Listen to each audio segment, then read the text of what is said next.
So, the queen let you back in her castle.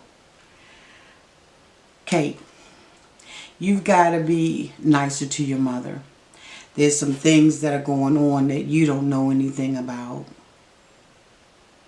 Actually, I didn't want to tell you this because I didn't want you to be disappointed in me. I wanted you to be proud of me. But I have an alcohol problem. God dang! Is there going to be one episode where you absolutely don't feel like bawling your complete eyes out? Everybody needs a sweet old auntie, right?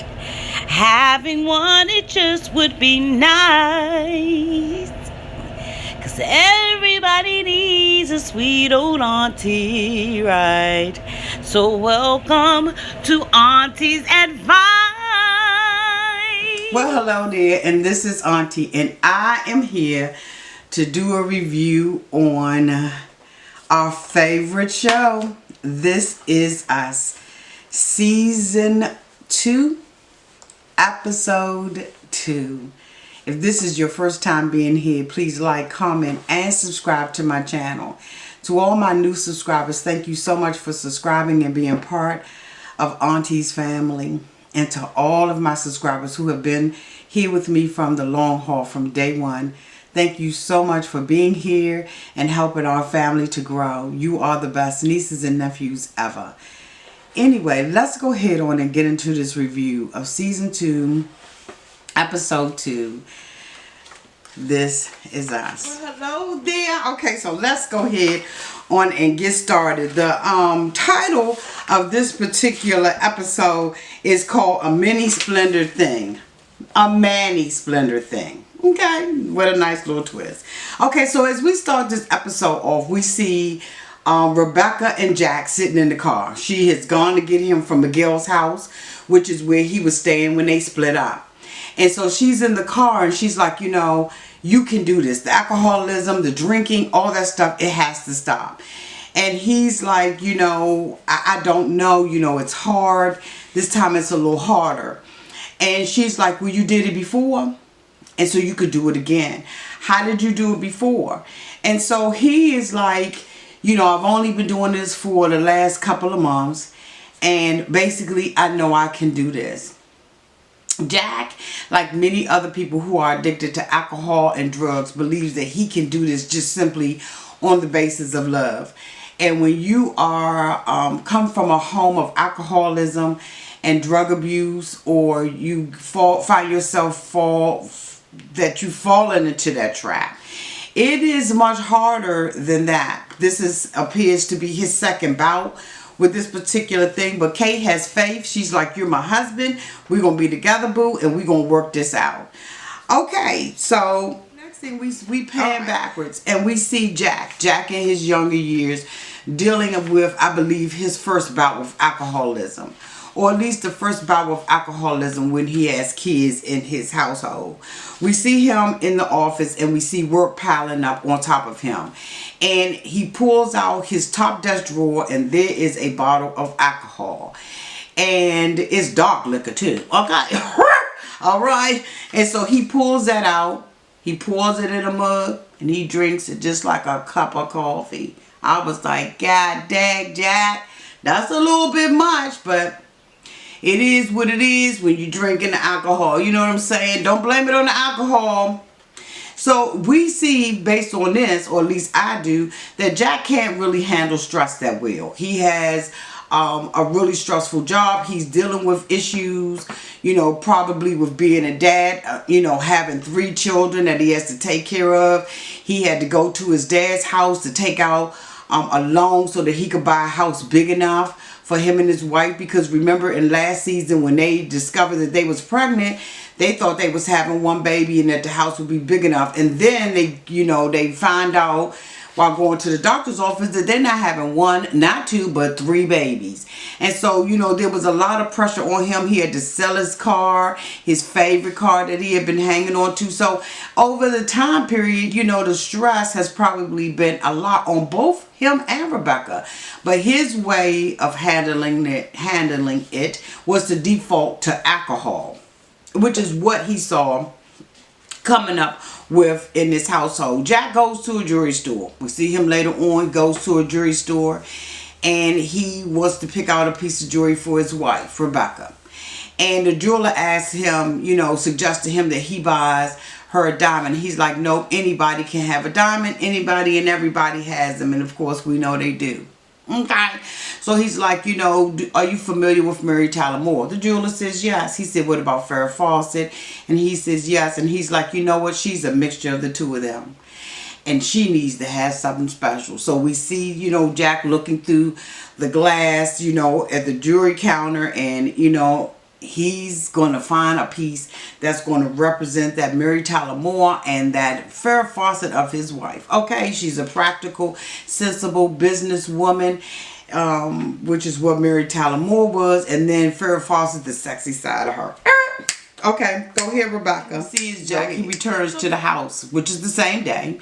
And he's looking a little disheveled, you know, disheveled. And he, you know, doesn't look himself. You could tell that he's been drinking. And Rebecca's sitting on the sofa waiting on that tail to get up in the house.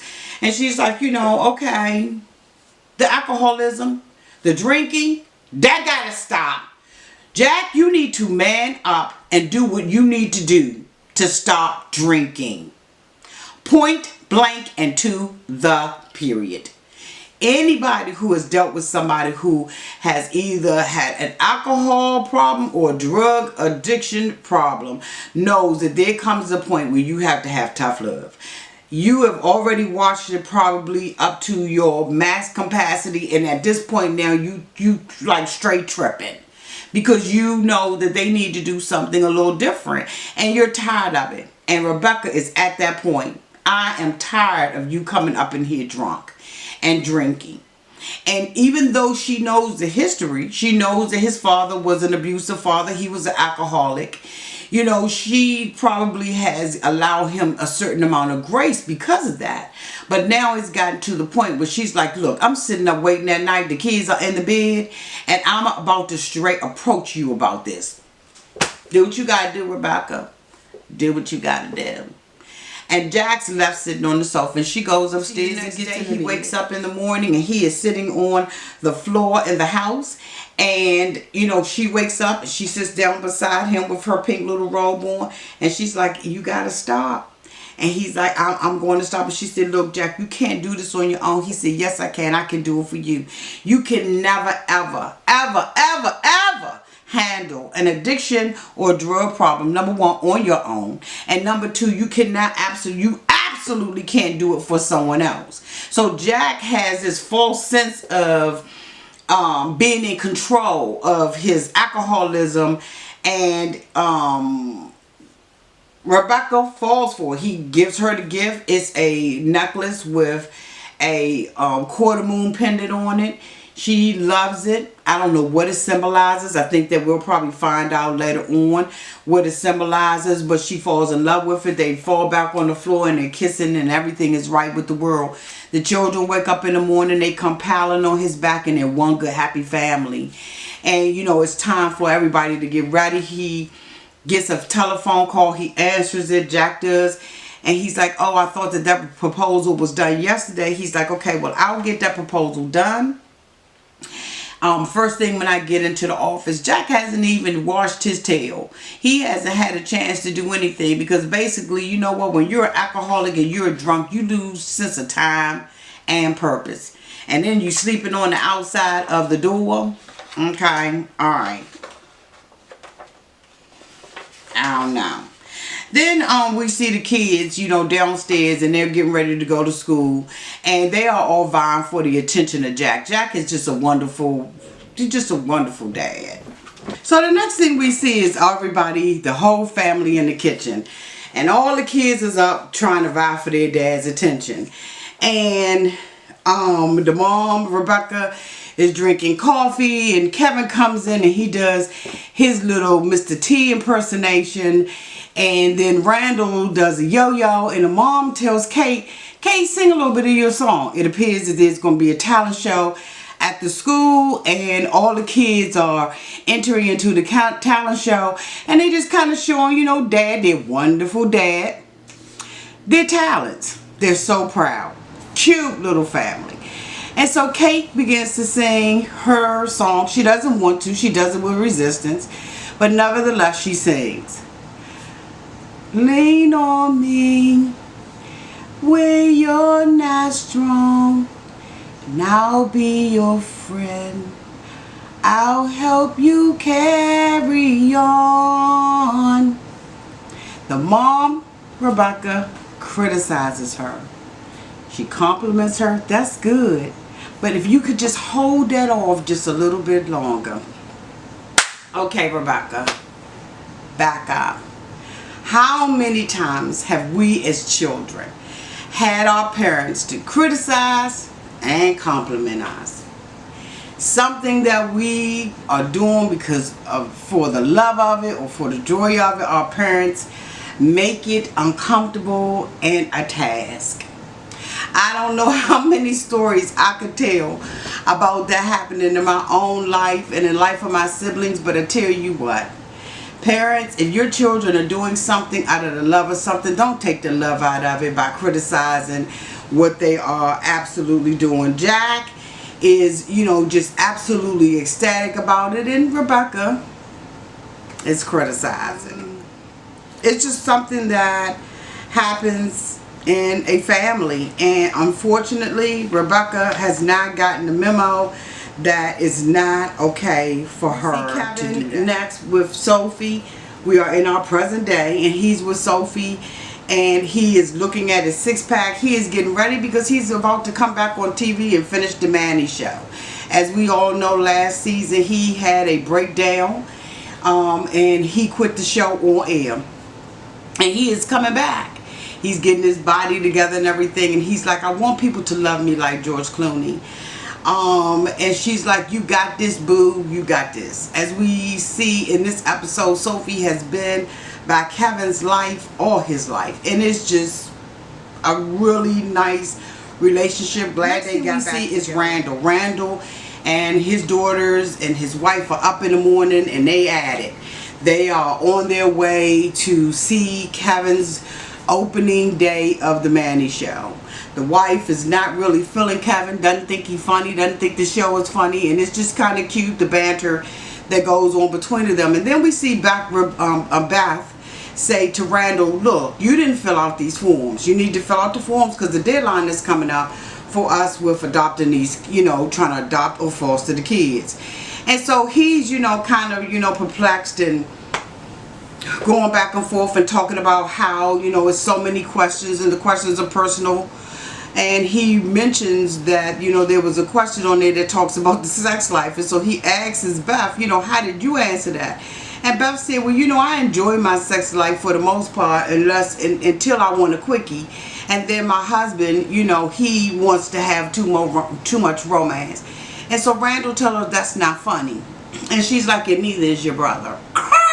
So basically Randall is procrastinating with getting the paperwork done because he thinks that, it's a long process. We can tell that there's something else that's underneath that. When you get to know a person or you get to know their character, you can kind of tell when there's something that they are not saying. And I think that is where we are with Randall. Randall is feeling some kind of way about this, and he's not saying that. So anyway, they're going out and, as a family to see Toby and Kate. Oh my God, my favorite couple of the show. And they are preparing for her mother to visit. And Toby is in the kitchen. He's making pigs in a blanket, and Kate is fixing up the house. And you know how it is when your parents are coming over or somebody significant to you, maybe a mother-in-law or whoever it is, and you got to get the house ready. and everything is just going crazy and it's not perfect. And so Toby, you know, he takes a more lackadaisical attitude towards him. He's like, y'all be sleeping on Miguel and everything, you know. Miguel is the man, because Kate mentions to him about all those pigs in the blanket, and that's what Miguel likes. So Toby was like, I'm doing it, you know. He and I, we two fantastic men standing on the outside with exotic names. He is just like, really, seriously, Toby, whoever wrote Toby's character, bravo to you. So anyway, you know, they're going back and forth, and she's like, why won't this throw blanket just throw? She's anxious. And so Toby picks up on that and like, whoa, baby, you know, what's going on? What's up with you? You know, you out of character. And she's like, you know, you just don't understand my mother.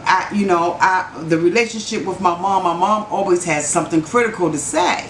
And then she goes on to tell Toby about an incident that happened between her and her mom, where, you know, she basically let her guard down, and the mom, all she did was criticize. And so Toby's like, it's gonna be okay. You know, he is, you know, her ride or die. He's a soldier for real, for real. And then we hear knock, knock at the door, and the mom and them are there. Basically, she's like, I don't want my mother to think that we're just two fat people who sit around the house and eat. And so when the mom comes, that reality hits Kate, that, oh my God, here comes my mom. They're at the studio getting ready for the Manny show. And basically, you know, so Sophie is like, look, I want you to pretend and give me those same lines that you did the day that you quit. And he was like, you know, you don't understand, that quitting was for real. And so she goes into the dialogue and he corrects her. And in walks Casey. Casey appears to be the executive producer over the show, and he's offended by what Kevin is doing. What ended up happening was he walked in on the end of the story. He doesn't know the full story. All he heard was him pretending and making fun, as it appears, of him. He walks off, and we move on. Jack in the office. He's in the office with one of his co-workers. It appears that he's in his boss's office, and it doesn't look like it's a good meeting. Okay, all right, cool. Doesn't seem like it's one of those meetings where he's getting kudos.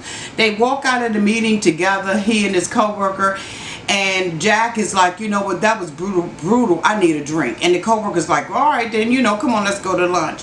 And at that time, in a split second, Jack has to make a decision on whether or not he's going to actually go out and drink, or whether or not he's going to stay true to his promise to Rebecca to get clean. We see Jack decide to stay clean. Congratulations to Jack for making the right decision in a split second. And you know what, oftentimes when people are dealing with drugs and alcohol, they have to, in a matter of a split second, make a decision, especially when they're trying to get clean. There's always that temptation to pick that thing back up, and there's always that temptation to, you know, fall back into old habits. And so we are elated to see that he did not do that. He went to an AA meeting because I'm sure that he knew that he needed that extra help, that extra push. He walks into the door and there's a gentleman talking about how he had hidden a bottle of liquor in a garage, and when he was stressed out, he went to that and he felt weak. It was too much for Jack, and so Jack ended up leaving. Still having a bottle. He ended up going to a boxing rink. And when he walked in, the older black gentleman was like, you know, hey, how you doing? And he was like, how much for an hour? He says, the first hour's on me. He said, are you here to train? And Jack's like, no, I'm just keeping a promise to my wife. I know that that was a hard thing for him to do, but you know what? He knew that he had to release some stress, some anger, because we had seen, you know, in previous clips, that Jack has one of those kind of jobs where he's just inundated with work, where stacks and stacks and stacks of file folders are being put on his desk. I don't remember what kind of work that Jack does, but it appears that his job is very stressful. And then he has the stress of, you know, now having adolescents in his home and taking care of everything, and it's got to be a lot. You know, Jack, as we saw in season 1, Jack had to make a lot of sacrifices for his wife and for his family. It's not different than what anybody else would do, other than the fact that he ended up having triplets. When they got pregnant, they already had a place. They was thinking they was going to have one baby and just do renovations. Once they found out that they had 3 babies, he had to sell his car and go back to his father and basically get money from him. What a hard decision to make, to sell your car to your father in order to put a roof over your head. Into a house that was not finished, that needed a lot of work. And he walked around and they had to envision what would be. And so that's a lot of pressure on a man. It's a lot of pressure on Rebecca too, because I'm sure she showed it in different signs, like she did, you know, for his birthday, you know, being stressed out and overwhelmed. But that's a lot of pressure on. And so it leads us to another reason why Jack probably ended up why he ended up going back to alcohol. Jack, after he leaves the AA meeting, he goes over to the school to go and see the kids. We see Sophie, you know, standing out there talking. And then we see Kevin run up in the middle of the group and was like, "Hey, y'all want to see my Mr. T impersonation?" And then we see Kate. She's sitting on the bench by herself, singing a little song, practicing "Lean on Me." It means a lot to her. This talent show is her opportunity to sing, to show her talent, and to be herself. And then she sees her dad come up, and she gets in the car with him. And she's like, "Dad, is everything okay?" And he's like, "Yeah, I just needed to see you all."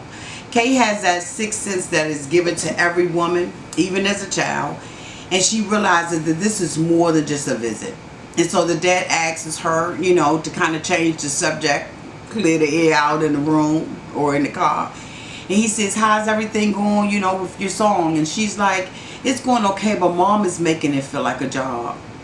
And he tells her, "You know, your mom just really wants to get the best out of you. And she wants you to be a better person." And so she says, "Well, Dad, how's everything will work with you?" And the dad says, "You know, my boss is making it." Rebecca, she's at home. She pulls this dress out of the closet, and it has burgundy and wines and pinks in it. We see her hold it up to herself, you know, like women do in the mirror, and she's looking at it lovingly. And then we see her go downstairs and she's cutting it. We don't know at this point why she's doing it. I'm thinking, okay, she's cutting it into a short dress. This is something she wants to wear to her daughter's dance, and she wants to update it. I mean, to her daughter's talent show, and she wants to update it. What we see is Kevin. Kevin is back at the studio. He's giving his family a tour of everything, and then we, you know, see him walk on stage to try to get ready, and one of the staff members walks up to him and says, "Casey changed the script. He did a few edits on the back end of the script." And we see Kevin get it, and he reads it, and his face drops. What did Casey do? Hurt people. Hurt people. Casey got hurt. Let's see what comes out of this hurt. Okay. So the next thing we see is everybody in the audience. And, you know, they're getting ready for the Manny show.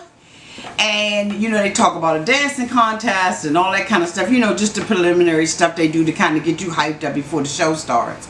And we see Beth start to have a conversation with Randall about the foster paper, the adoption papers. He still hadn't filled them out, although he promised he would do it on the plane. And so the daughter was like, you know, kind of ear hustling on the conversation. She was like, "Mom, you need a glass of wine. Why don't you get you a glass of wine? That seems to calm you down." And her mother was like, "All right, don't check me." "Who gonna check me, boo?" You know, so basically, you know, she's like, "I'm okay. I just need him to fill out this paperwork." We see Randall get up and he leaves out. In the meantime and in between time, Kate gets a phone call. That phone call puts a fire under her butt and a smile on her face. She has been asked to come and sing for a band that she has sent a demo tape to. Seems like something happened to their lead singer, and they need Kate to come in and sing that night. What a wonderful gift to her. But then we ran out in the parking lot, and we see Beth coming behind him. "All right, Randall, look, okay. So you had a father who was an alcoholic. You were adopted. You had a lot of stuff." And he's like, "No, it's question number 15. Question number 15 says, do you think that you can handle a kid with sexual abuse, physical abuse, or drug abuse in their past. Randall is unable to emotionally deal with this. He doesn't think that he's the right dad to have this kind of child. He doesn't think that he has the mental capacity to deal with that. He feels like his kids are perfect, that they just came out perfect, and he can't deal with an imperfect child because basically he's an imperfect man in that area. And Beth is like, look, you got me into this. This is something you wanted me to do. We can do this. Why are you out here tripping, boo? You know, and so she's like, you know, and he's like, I can't. I just don't think that I can do this. And she's like, why do you have to Randallize this? You know, why are you Randalling out? Which is like basically kirking out, but you Randalling out. So, and that is what he does when he has to deal with things that are emotional or takes emotion to deal with. He can't, like, he goes off the rails.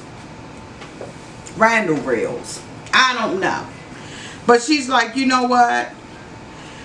We can do this. He makes up all these reasons as to why, and now she walks away. He said, okay, so we walking fast, that's what we doing. The next thing we know is we see, you know, the same for a band, and so she's leaving and everything, and the mom, you know, wants to go. Toby wants to go, and she's like, it's not a big deal, stay your butt right here. Because Kate don't want to hear mom's mouth. The mom is always criticizing and has something to say. She don't want to. The mom says, oh my God, you know, I used to be in a band. I used to sing and whoopty whoop whoop. And so Kate's like, you used to sing? Now it's kind of making sense to her. Always tripping in my business and criticizing me when I'm singing. But Kate doesn't have time to deal with that right now. She runs out. Toby, y'all know he's going to be right behind her. He ends up leaving out behind her, and so does the mom. Bad idea for the mom to go. I just was like, oh my God, this is just not going to be good. Jack is back in the office. It's another day of work, and he has work that's piling up on him and piling up on him and piling up on him. He picks up the bottle to drink it. He throws it into the trash can, and this is where he goes to the boxing ring. I know I already disclosed that, but this is where he goes to the boxing ring, and he makes a new and a better decision to do something different. And he tells Sophie that Casey changed the script. He's already gone through the first set, and now he's on to act 2. She's like, look, you got to George Clooney this. What would George Clooney do? He comes out with a diaper on because Casey wants to embarrass him and make him look bad, and he rocked it. When people put a trap out there for you, trust and believe me, they'll end up laying in it. He came out there and he made the best of a bad situation. He took those lemons and turned them into lemonade. He took that diaper and made it into a comedic joke. Way to go, Kevin. You have honed in on your skills. This is what you were born to do. This is what you wanted to do when you was a little boy. And don't let anybody, any casting director, anybody, any executive producer, anybody change and take that away from you. You are valued. You rock. So Toby leaves and the mom leaves with him, and they go to the thing. Kate is up there singing her little song. The mom is encouraging Kate. Kate sit downstairs, she chilling, and the mom is like, you know, your song is just beautiful and everything. I made something for you. And then we see the mom with the dress, and the mom talks about how the dress was a dress that she had worn, and she gives it to her. And she's so excited. She's like, try it on. Mom goes upstairs, gets in the shower. Kate tries the dress on. She runs, mommy, because it looks so cute on her. She opens up the door to the bathroom, and the mother is singing, lean on me when you're not strong, and I'll be your friend, and I'll help you carry on. She realizes my mom can sing. She realizes I will never measure up. I will never be. I can never have happiness. I can never do this because my mom can sing. And my mom is criticizing me for where she was from what she wants to do. Devastating to Kate, who carries it. Randall and his wife, we see them talking now, and they're coming to a place where she's like, look, Randall, we can do this. You need to start randalling out. He's like, don't make my name a thing. And she's like, our girls are perfect because we perfect. Come on, Randall, we can do this. And they can. What I don't understand about this is that when they, last season, when they thought that they were pregnant, they were devastated. And they were so excited when they found out that they weren't pregnant. But they want to foster a child. I don't know. We'll have to see how this ends up. So we see Kate back in her younger days at the recital faking a sore throat. The mom has no idea that Kate heard her singing. That all the joy that she had in doing this is gone. Wiped away in a moment. She doesn't want to be judged by her mother. The mother goes into talking about what she did, and Kate says, I don't want to do this. And the mother cuts the conversation. We see Kevin on stage doing his thing. And we see the dad come, and she's looking at him.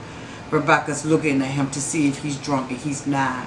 He's like, I got it. It's all under control. It's over. Because, see, he didn't just hit a bag or so. We really do see some things that we didn't see before with Jack. Jack is really, really struggling with this alcoholism.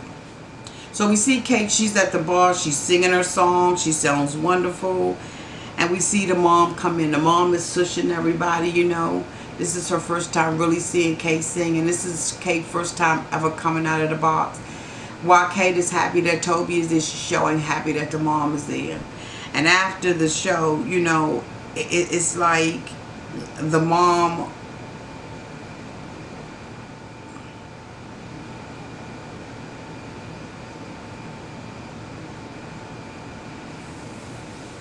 Beth and Kevin talk.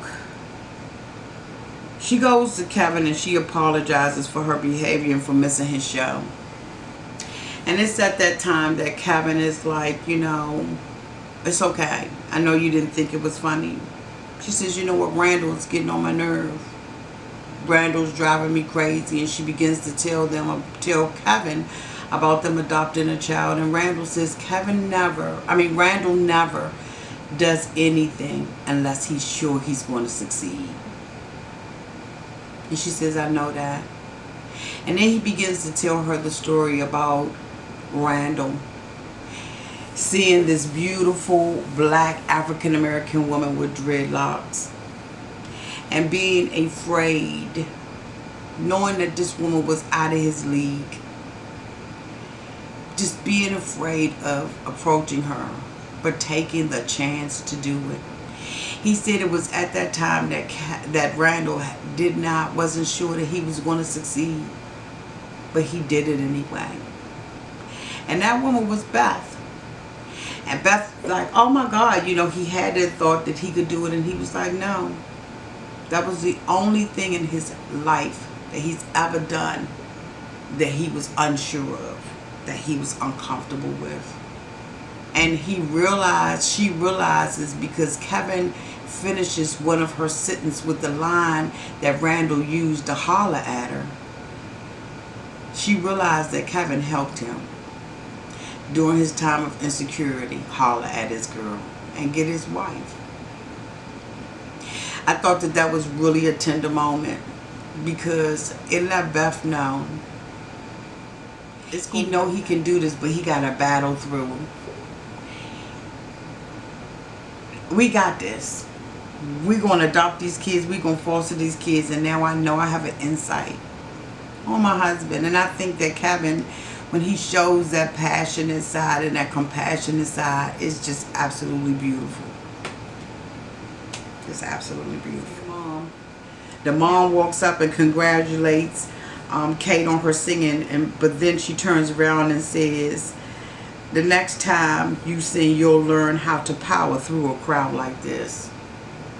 And Kate loses it. As would I. She's like, that's why I didn't want you to come. She's talking to the mom, but she's looking at Toby. Toby said, well, let me go and clean, close out the bar tab, for the stuff that we didn't get. He knows he's got to act the stage right. She said, you know what, Mom, I said that I wasn't going to act childish, that I wasn't going to say anything mean to you, and I wasn't going to say anything ignorant and act like a child. But you know what? You just reminded me why I didn't want you here. She goes into a dialogue. The mom is like, well, what did I do? You sound wonderfully beautiful. And she's like, see, there you go. Patronizing me. Making me feel like that little fat girl. That you have to overcompensate for me. I don't need that. I need you to be my mother. And she says, you know what, Kate, I didn't want you to be like me. And she says, no, you wanted me to be the you never was. How many of us have parents who live vicariously through our lives, who have pushed us because there are things in their lives that they did not accomplish? Maybe they didn't go to college. Maybe they weren't the dancer that they wanted to be. Maybe they weren't the actor or the entertainer or the doctor or the professor. And they live through you and they pressure you. And they make it seem like everything that you're doing is a job. Nobody wants to live like that. And the mom apologizes. But Kate is done. After Kate says these mean things to her mom, she says, now see, I said something mean to you. Go ahead and say something mean back. And the mother was like, no. The mother has an aha moment. She realizes that I haven't been the best mom and I have not really been as supportive as I should have, could have, would have been. It all works out in the end. And I'm hoping if this is something that you are going through in your life, that it works out for you.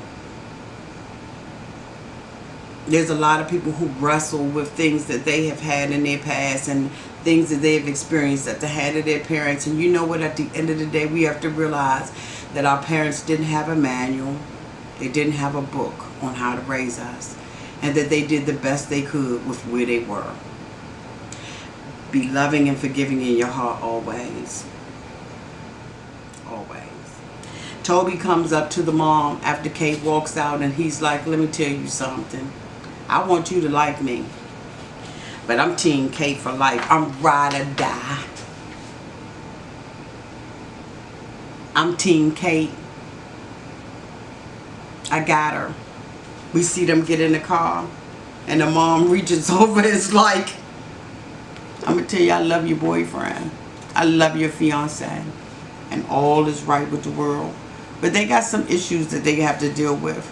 And if your parents are still around, then you have an opportunity, you have a chance to work on those issues. So we see Jack is sitting on the bed. Rebecca wakes up and he's pondering, he's thinking. He's got some things on his mind. And Rebecca's like, what's wrong? He's like, you know what? I kept it a secret before and this time I'm not. We see him go into Kate's room. Kate is so loving. You know, when the dad came to the school to see Kate and they were talking and she put her hands on his face like this and she said, it's going to be okay. And as the dad sits there on the bed, he has to tell her that he has a drinking problem. He said, I want to tell you first and then I'm going to tell your brothers that everything is not what you think. I have a drinking problem. And you know what? You can't be hard on your mother. Like tears, like crying, like a dead to the bed, like, oh my God. He says he didn't want to tell her because he didn't want her to be disappointed. But you know what? Sometimes all children need is just your honesty. They just need you to tell them the truth. He tells her, I need you and I'm working on this. And she cups his face again in such a loving way. And he needs it so bad. He needs it. Oh my God. Is there ever going to be an episode where you don't cry? Nope. Not with this show. Never. Let me tell you something. This was such a good show. This is us. You have the recipe. You have the recipe to good television. To television that makes you think. It was so hard to do this review. I have taped this probably 5 or 6 times because I wanted to come out here and tell the story the way the story is. This is the kind of story that makes you tell the truth. It makes you search yourself. It makes you have to be honest with your feelings and what it is that you saw, and not take away anything from the story, but to create the story to those who are watching the review in honesty. Thank you, This Is Us. Thank you to the producers and the cast.